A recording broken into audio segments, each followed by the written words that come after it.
मित्रांनो नमस्कार। आज आपण आलो आपल्या शेतामध्ये आणि करणार आहोत रोपांची लागवड।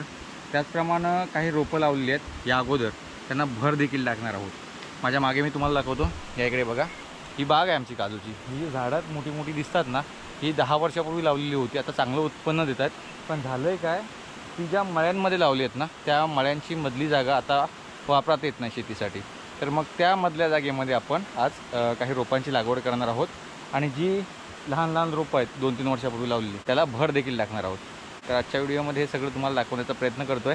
व्हिडिओ शेवटपर्यंत नक्की बघा। साधारणतः 10 वर्षापूर्वी आईबाबांनी लावलेल्या वेंगुर्ला 7 जातीच्या काजूंच्या झाडांची आता पूर्ण वाढ झाली आहे। ह्या बागेत पावसाच्या दिवसात वाढलेलं गवत आणि झाडांच्या अवाढव्य विस्तारामुळे मधल्या मोकळ्या जागेचा तसा काहीच उपयोग होत नव्हता। याच कारणामुळे गेली 2 वर्ष ह्या मोकळ्या जागेत नवीन रोपांची लागवड करण्याचं काम हाती घेतलंय। यावर्षी शक्यतो आंबा, फणस, शेवगा अशी कोकणात आढळणारी मिश्र झाडं लावण्याचा माझा प्रयत्न असणार आहे।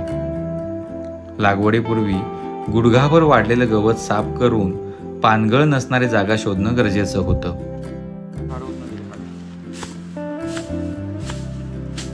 पावसाच्या दिवसात वाढलेल्या गवतात सरपटणारे प्राणी आढळतात, त्यामुळे हे थोडं जोखमीचं काम काळजीपूर्वकच करावं लागतं।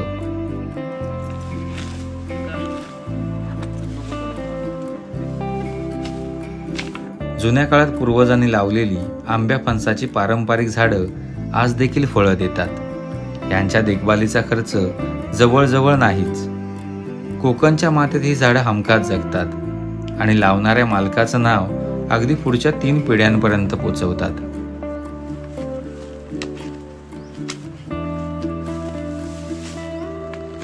गेल्या लॉकडाऊनमध्ये डोंगराच्या उतारावर जांभूळ, खैर, आवळा अशी काही रानझाडं लावली होती। उन्हाचा कडाका सहन करून अगदी मुळाजवळ पाण्याचा आसरा देखील नसताना ही झाडं जगली होती।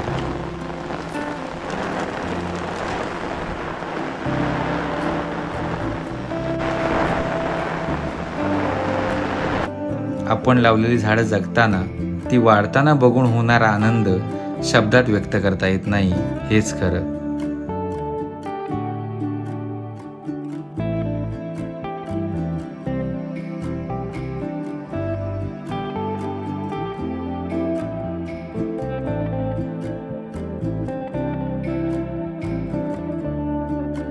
सकाळपासूनच्या मेहनतीने खूप भूक लागली होती।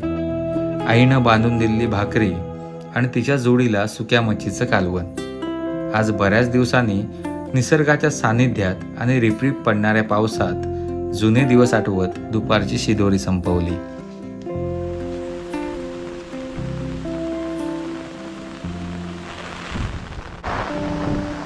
नवीन लागवड करून झालेली आहे आणि जुन्या रोपांना पण भर टाकून झालेली आहे।